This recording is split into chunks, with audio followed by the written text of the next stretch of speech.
If you want to learn how to gain insights you can act on and solve business problems with data, all while building a data-driven culture at your organization, sign up for Pragmatic Institute's new course, Data Science for Business Leaders. Find out more at pragmaticinstitute.com/data.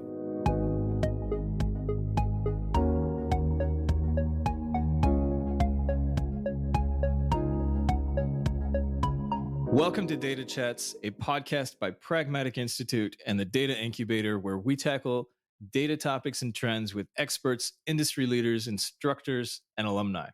I'm your host, Chris Richardson, and today I'm sitting down with Jeremy Adamson, author of Minding the Machines and a leader in AI and analytics strategy. Jeremy is a creative and driven analytics practitioner and has established new functions in many major Canadian and international organizations.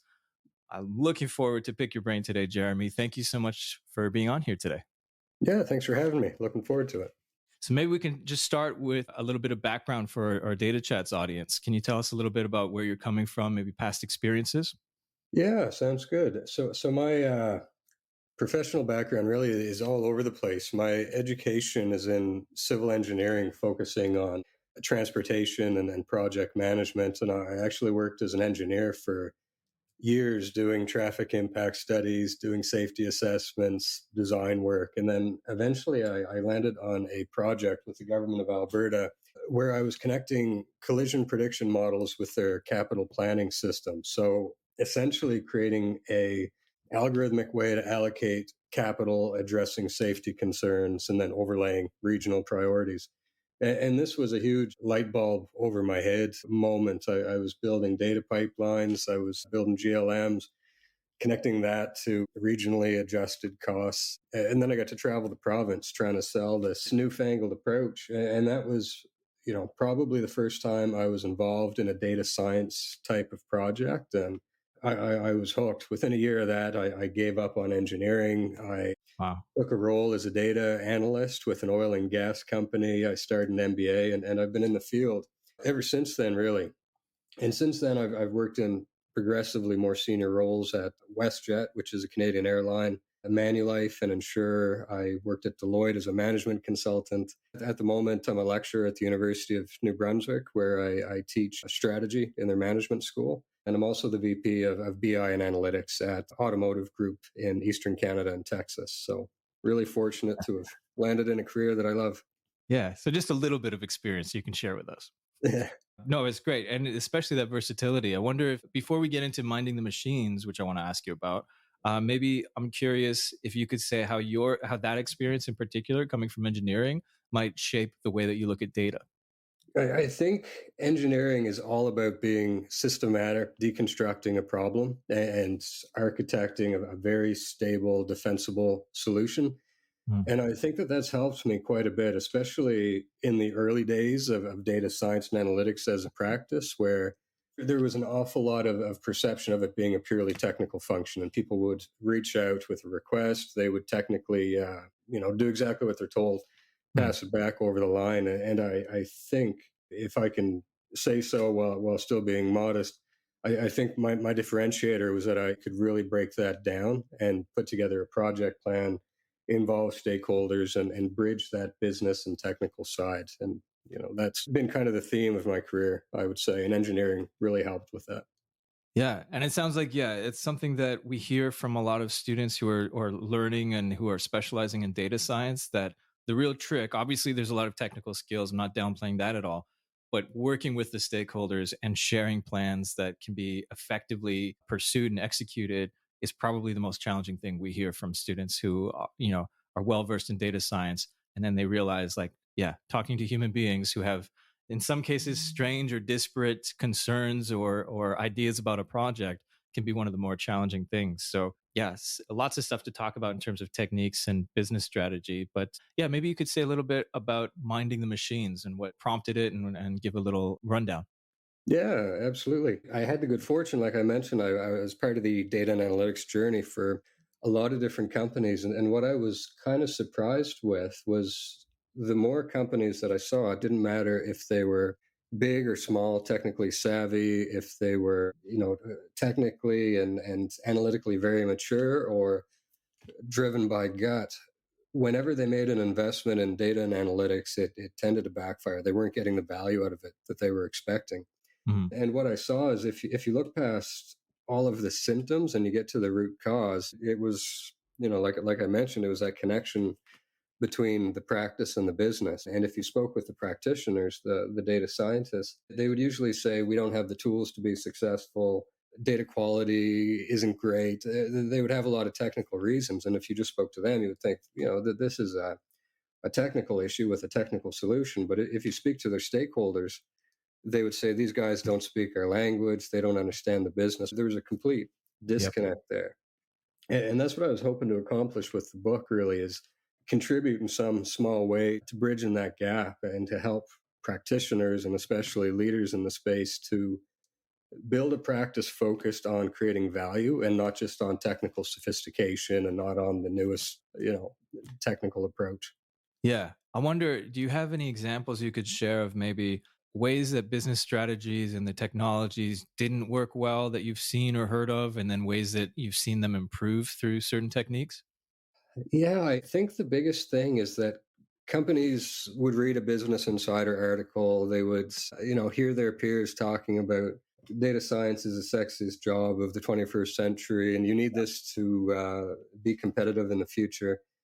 So, like a shopping list, they say, well, we need a data science function. So they'll go out and they'll hire the most talented group of individuals they can get. They'll invest a ton of money. They'll start a cloud migration. They'll get all of this pre-work done. And then at the end of the year, they look at their P&L for the group and realize they lost a lot of money on this initiative. And they'll say, what happened here? And to try to get some value out of this investment, they'll steer them towards reporting. They'll steer them towards things that they understand a little bit more. Hmm.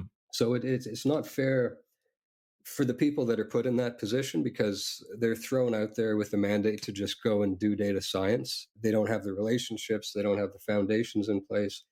They don't have a seat at the table. There's all of these softer elements that aren't in place for them to be successful.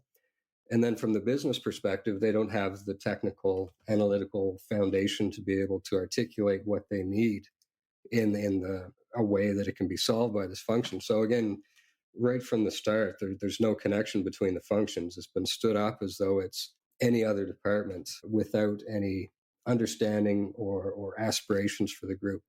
So I think that's the main thing really is, before you kick this off, what do you expect out of this team? What does success look like? Getting all of those strategic foundations in place. Yeah. What have you seen as some of the ways that, if you were consulting or if they were to redo it in a better way based on the situation you've just described? What are some of those steps that anyone listening who may be thinking about either hiring a data science team because maybe they just read that article and they're thinking of Yeah. it, or maybe they've done that and they realize early on, like it's still early stages, that something is not set up right or there may be problems ahead? What do you encourage people to get out of that situation or to improve it in some way? I would advise everybody to not go for the, hardcore ML engineers, the, people coming direct out of the back rooms at Google, and they tend to go for these folks. And I'm not discounting what they're able to bring to a team. Like those people have amazing horsepower and it's awe inspiring to see what they're able to do. But when you're early on in your journey, you need to go slow and you need to start with what you have, like go after those low hanging fruit. And for the most part, those aren't technically complex problems. A lot of those can be solved if you plug your nose with Excel, and there's no shame in that. You need to start somewhere and you need to build credibility. You need to build excitement in the organization, analytical literacy, and you need to steer the culture of the organization towards a change positive attitude around making data driven decisions. Hmm. And until that's in place, you can have the most gifted people on the payroll, and you're not going to be able to extract value from them. So that's where I would start. I would say is don't wait for data governance to bear fruit. Don't wait for your cloud migration to be complete. Even without a formal analytics team, you've probably got those sophisticated actors in the organization that everybody turns to when they have a technical problem, whether it's someone that's hammering out a VBA script to automate things that are being done in Excel, one of those gurus that everybody turns to, start with that and plant seeds with that person. Start to build a practice mentally as much as organizationally, and just start getting the seeds in place before you drop a 10-person team on top of IT and say, start adding value. You need to start early and go slow, I would say.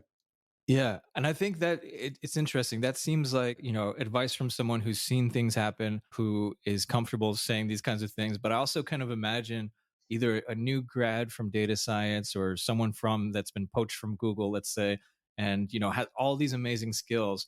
And then maybe might be worried that, okay, they go to this new organization and they can't simply show a spreadsheet, or they can't simply pick that low hanging fruit. They need to do the most advanced AI, or else they're not going to impress people. What would you say to those people who are in a new situation, and it makes sense what you're saying, but they're also maybe a little apprehensive about doing basics?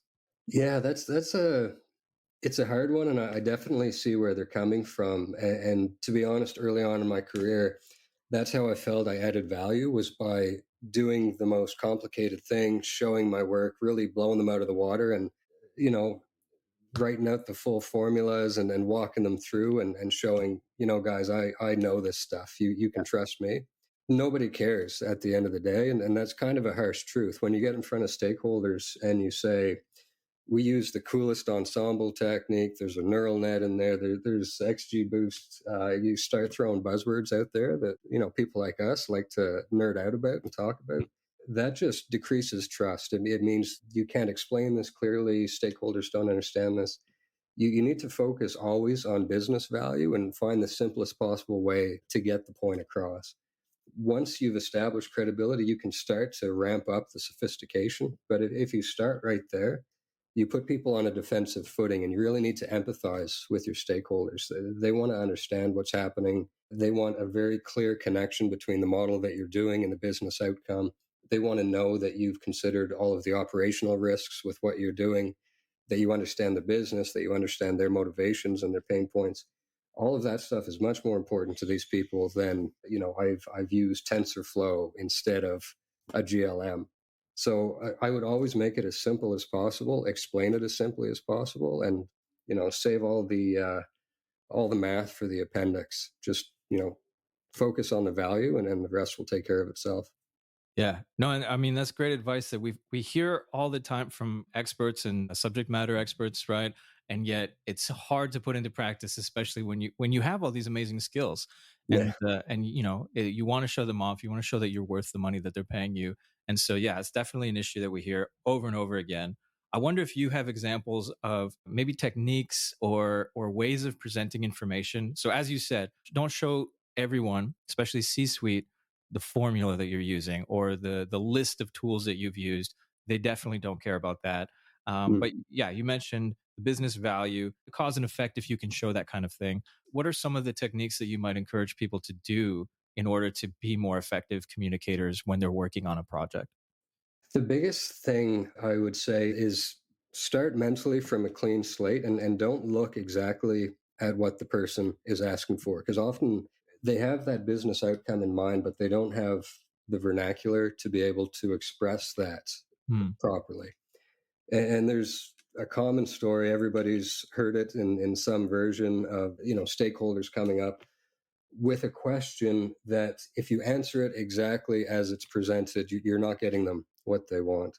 I came into a organization, I'll keep it anonymous, several years ago, and they had a very talented, very expensive team, and they were struggling to get value out of it. And what they tended to do is bring in more and more sophisticated people, more and more PhDs, more and more talent.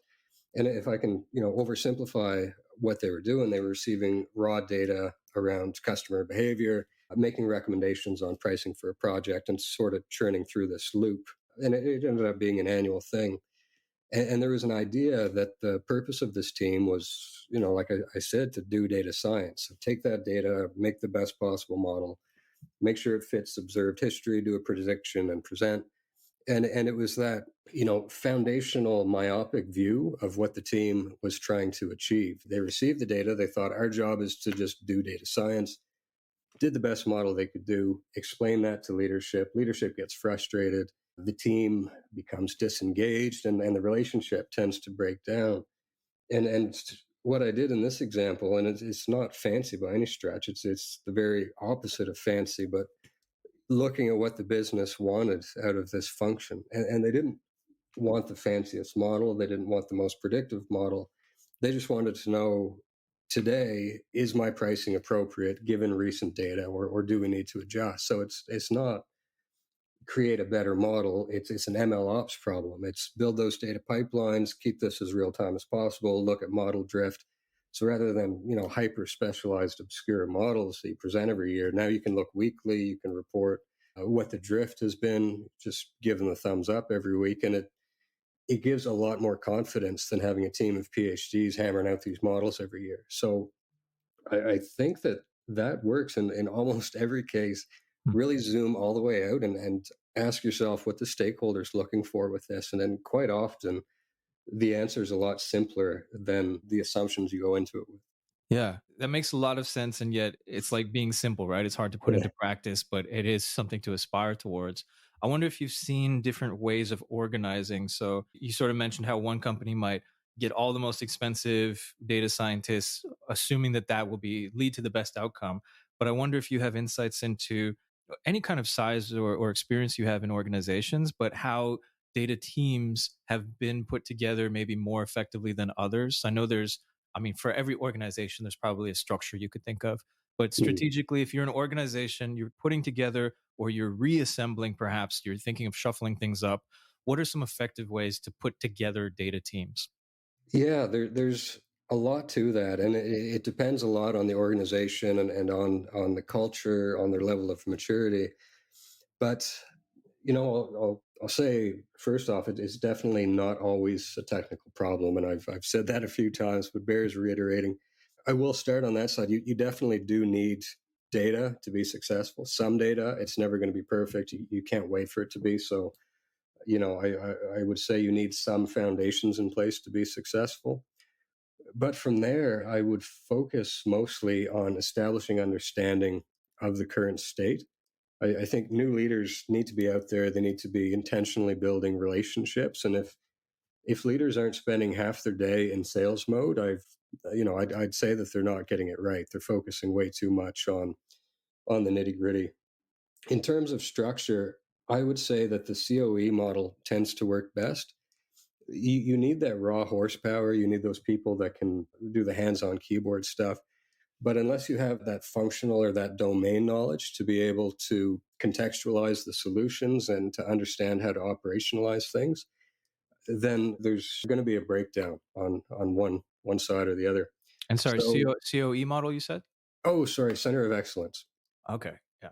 So having a center of excellence where you have those technical foundations that are a shared resource in the organization, as well as technical specialists throughout the company that can draw on them and partner with them to Hmm. get projects across the line, tends to be the best balance. There's cases where centralization is good, and in highly structured organizations, places that are used to doing complicated cost accounting. And then for smaller startup organizations, one without a lot of maturity, completely decentralized is okay as well. Over the long run, you're going to run into technical debt issues. You're going to run into governance issues, but it starts to build that excitement.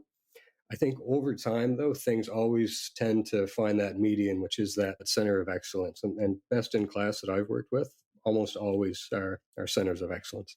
Hmm. Yeah, and actually, you mentioned technical debt, which is something that I've become more and more familiar with in my organization. As you hear from the data team, we need to update these things. We need to fix these things. They're sort of working, but it's patched together. But that's not very impressive to show people because in some cases, your product doesn't change at all. It's just the sort of data infrastructure that changes. So data scientists are all about pushing that in what I've seen. But in terms of sharing results, like it's not ever going to be glitzy and glamorous. I wonder if you have advice on that and how to think about tech debt, especially if you're, well, for both sides, right? The data scientists, but also the C suite or the people who are managing who see no return on investment in a sense, right? They obviously see the picture, but you're never going to use a new technology and produce the same thing and impress investors or something, right? So Yeah, how do you deal with this very difficult problem? that's a hard one. I usually keep that behind the scenes. Whenever I come into an organization, one of the things I want to do is always have a number in my pocket. We've hammered out X number of projects. We've added X dollars to the bottom line. Always have those numbers ready and get it clear that you're not a cost center, you're a profit center for the company. And, Mm, you make a difference here. You add value to this organization. And it's hard to do that if all that you're doing is putting band-aids on things and patchwork. Nobody, again, business leaders, no one's going to be impressed if you've addressed technical debt. So I always keep that as, an edge of the desk project, something people need to contribute to. Maybe contribute 10, 15% of your time to it. Keep on top of the stuff. It's more like community service than it is exciting work, but needs to be done. So I keep those numbers handy in case, people ask if we're tackling those, but I never run it up the flagpole like I do projects. So it's an unfortunate need, but something that needs to be done. yeah, yeah, Yeah. definitely. And I think the older an organization or the larger, the more you see that, right? It needs to be Yeah. addressed and well, and that brings me to my next question, right? That kind of thing, technical debt, is one of those things that may be pushed back in quarterly planning because there are more pressing or seemingly more pressing issues. I wonder if you have insights into how to organize sort of workflows, whether that's on a smaller scale or on an annual scale, but where are places that people could really mess up in terms of workflow or really excel?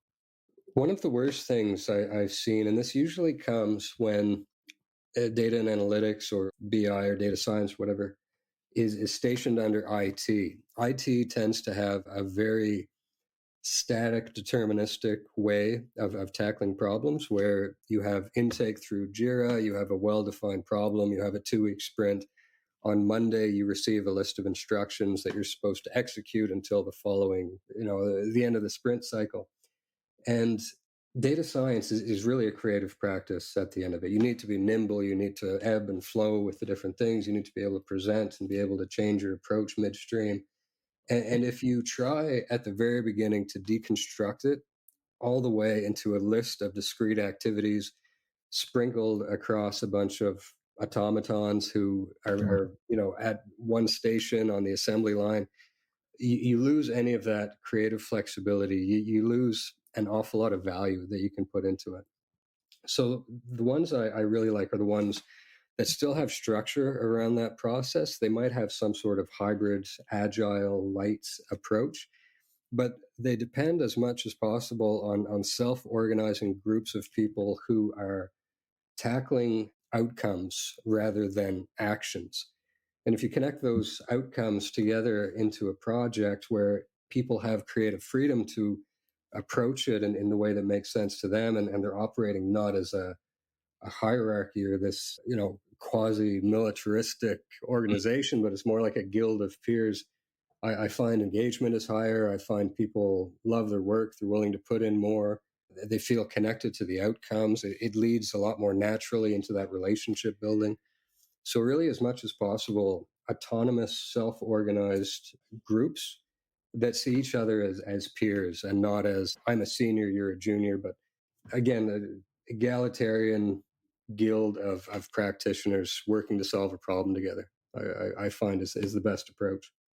Yeah. Well, it makes a lot of sense when you're thinking about how to deal with the teams, and I wonder if you have insights into what those teams should actually look like. So should there be, or at least in your experience, has it worked well where maybe you have more only technical people, or do you have like a mix of technical and non-technical? What kind of like composition of these guilds would be ideal in certain cases? I'm sure it varies. Yeah, you need that mix for sure. And I would always suggest structurally to keep them outside of IT, put them as much as possible with whichever functional domain is the most sophisticated, the most able to take advantage of what they can offer, whether that's commercial or marketing, in some cases, finance, or wherever you have influence at that juncture with the business. Because unless you have a chief analytics officer, there's always going to be a non-technical juncture with the business, and that person needs to be able to sell on your behalf, to support you, and to really sing your praises at the leadership level. And if you have that person, and if you are focused on value creation, the rest of it really comes together, I would say. Yeah. What about big picture? We're thinking when you're teaching strategy and how to approach situations on a sort of like maybe a large scale, although I guess you could do small scale strategies as well. What are some of the questions that you would ask or that you would encourage others at the organization to ask? And to complicate things a little bit, who should be asking them? So when you think about laying strategic groundwork for projects that you want to do in your organization, how do you encourage people to think about strategy and who should be doing what? That's a big question. It's very hard, I think, for a company with established leadership to have an objective view of this. They're immersed in their own culture. They're immersed in how things have always been done.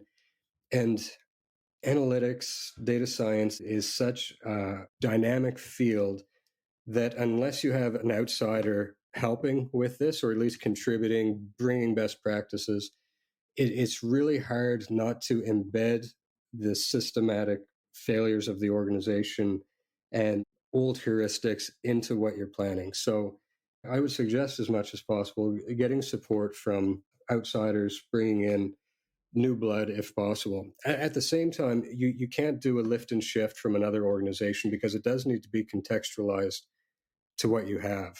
So you need that partnership between sophisticated functions within the company and outside expertise and people who have seen it done well and done poorly. So with that said, who should be involved? It needs to be right at the executive level. It doesn't need to be the CEO involved, but it does need to have high level executive support to be successful. Mm-hmm. If you have a director, a manager without a significant amount of influence in the organization, and you give them the mandate of whatever your day job is, now you also have to take on data science and analytics because we think that this is an important thing for us to have. Without that executive buy-in, and without a desire at the executive level to shift towards data-driven decision making, there's only so much they can do, and there's only so much impact they can have. It's limited by the sphere of influence of that person they're reporting to. So that was a large question. I don't feel like I answered the whole part of it, but I would say, yeah, as much influence as possible, and partnering with outside people who are able to bring best practices contextualized to the organization that you're in. Yeah, no, I think that's really valuable, right? Because I think it's hard for people to see their own maybe systematic errors or flaws in thinking because they may be ingrained in it. So that's really valuable advice. Yeah. I wonder also if you have any thoughts on setting up either long-term projects or teams so that in the future as things change, because it's such a rapidly evolving space, that you can be best prepared. So I'm just thinking of sort of what you mentioned earlier about somebody reads an article and suddenly everyone has to be doing TensorFlow because that seems to be the new thing, or whatever the newest application is. Maybe you hire a bunch of people who know that. A year or two later, there's a new thing. So how do you stay sort of nimble and innovative, but also you probably don't want to be rehiring teams every year or something. So do you have advice for thinking strategically long term or being prepared for future change? What I like to do is, I always see, whenever I'm in a leadership position, as one of my key roles outside of building relationships is cultivating a project pipeline. And I guard that, I baby it, I water it like a garden. That project pipeline is what I look at every morning. And what that is, it came to me in my time at Deloitte, where a lot of what you do is sales, and you're looking at that sales pipeline where you have some interest, some qualified leads. You try to always be populating that sales pipeline.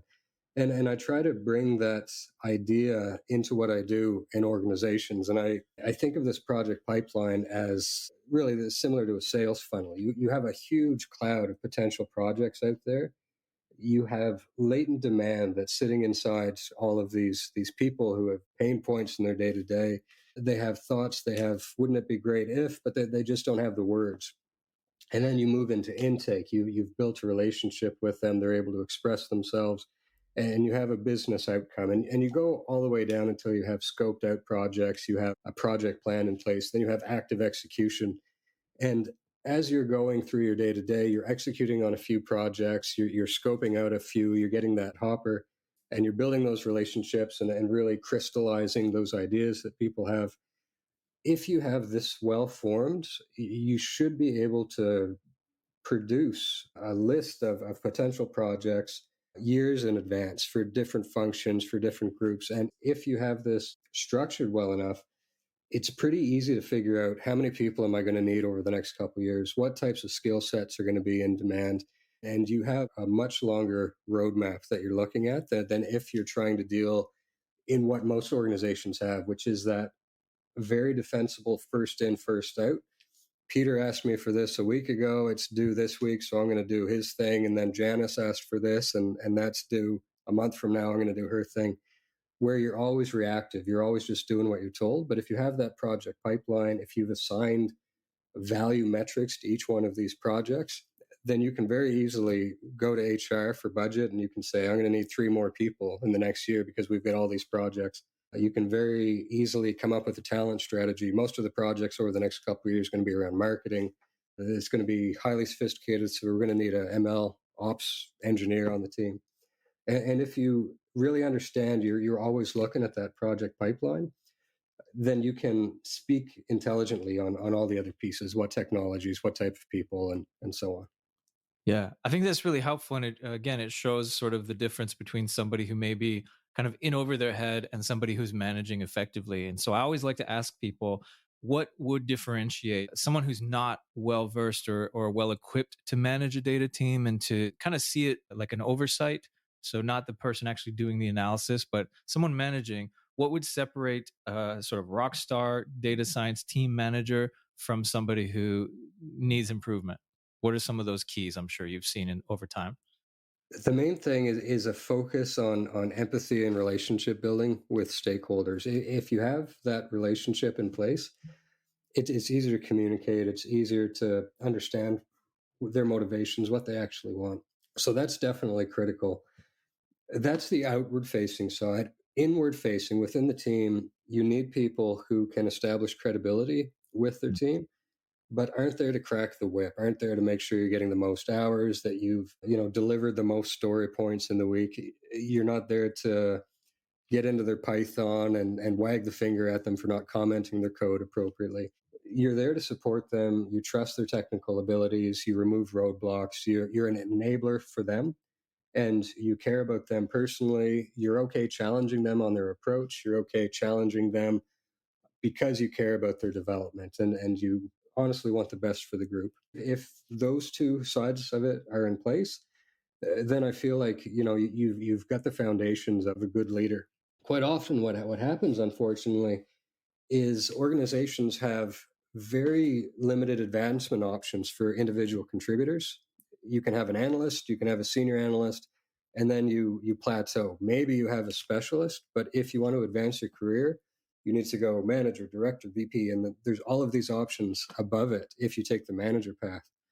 So someone who genuinely loves data science, they reach that senior analyst pay band, and they say, my next step in my career needs to be management. I don't like doing that. I don't want to do one-on-ones. I don't want to sit down with HR and do pay band reconciliation and all these tedious managerial things. But that's the next step for me because that's just expected. So I'm going to make that shift. And it's bad on all sides. They're not doing what they love anymore, and the team has inherited somebody as their leader who adds value by critiquing, adds value by challenging, by looking at their Python, by doing a deep peer review. So it's bad on all counts, and that's a very hard thing for an organization to wrap their heads around. But I think it's critical that people have a lot of levels of growth on the individual contributor band, and they don't feel like they're being forced into the management track if it's not something they're passionate about. Yeah, exactly. I've definitely heard that kind of situation. And I think people are becoming more conscious of it, but it's also, as you said, it's hard to address and it obviously depends on where you are. I wonder Yeah. if you have similar insights into, let's say, like a junior developer or junior data scientist joins a team and wants to impress them, but we've already just said that don't show all the bells and whistles. We understand you're good at math. Like, you don't need to be doing really fancy algorithms right off the bat. And in fact, that might be detrimental. How do you stand out? Like, what is a new hire able to do or maybe able to show that would make them stand out as excellent? Or maybe and on the other side, what might they want to avoid? That's a good question, and it depends a lot on the types of projects and where they fit in the group. I would say one of the things that really impresses me is when somebody gives me something that I can just pull the trigger on right away. I find quite often when people come in, they will present all their work to show I'm smart, I'm capable, and then they'll give me a very terse final answer at the bottom. And maybe the outcome was supposed to be a presentation. The outcome was supposed to be speaking notes that our executive sponsor can have to defend themselves. So I need to work with that. I need to turn that into a presentation. I need to turn that into something else. If I have questions on it, I need to go back to them. If a person is able to understand my needs as a leader of an analytics function, they're able to understand what I'm going to do with this after in the business context, and they really arm me with a deliverable that is fully thought out, fully scoped, and I don't need to give it any more thought. I find those type of people just great to work with. And I would say one more thing is creativity and confidence in their approaches. There's so many great outlets for analytics in companies. And again, stakeholders quite often can't identify those opportunities. And it's the people that are at the front lines, the ones that are working with their peers within the functions, that can see those pain points, that come up with those ideas, that can make those recommendations. If you don't have that type of openness and awareness of opportunities, the only other way to do it is to get your stakeholders to the point where they can identify those opportunities themselves. So I really like working with creative people, the ones that can identify follow-up opportunities, identify upsell, I would say, within stakeholders. Nice. So yeah, that's great advice. And I think that over time is something to aspire towards, both for managers and maybe for new hires on data teams. I wonder if in the next day or two, you could give advice on what might get people started moving in that direction. So if there was something you would advise people listening to this to do based on our conversation, what's something that they could start doing today that would get them moving towards that ultimate goal of being, a rock star data analyst or manager or what have you? For an individual contributor, I would say the main thing is to zoom all the way out. What is this person actually asking for? What are they going to use it for? What is the business context? How can I provide something to them that gets them what they need and what they're asking for? And then that's an important differentiation. I would say for leaders and aspiring leaders, take time out of your week, designate 10, 15 minutes out of your day that you're going to actively pursue intentional relationship building. That's a hard thing for technically minded people. And actually, when I was Mm. doing my MBA, I had an executive coach, and she challenged me. She said, put $50 aside every month, and you have to spend that $50 buying people coffee. Hmm. And the first month was one of the hardest months of my life. I was, sweating bullets trying to find ways to spend this money. But it gets easier and easier with time. And eventually, these relationships bear fruit. You understand the company better. You understand the people better. You understand how you can help them. That has been more valuable in my career than probably anything else. So I would encourage, especially leaders, but really everybody, to be intentional about building relationships. Yeah, that's great advice. I think people can walk away with that already having a goal in mind and will lead to bigger and better things. So, yeah, no, I really appreciate that. Jeremy, Yeah. it's been great picking your brain. I'm sure we could go, I could ask you a bunch more questions, but I have to be mindful of your time too.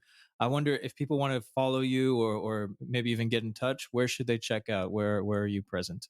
Main place is LinkedIn. You can find me on there as Jeremy Adamson. And I'll say as well, I love talking about this stuff. I'm super approachable. So if you want someone to bounce ideas off, always available on there, and happy to connect with anybody.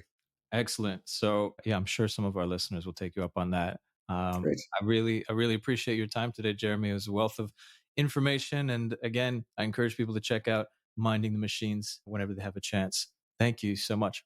Perfect. Thank you so much. It's great talking to you.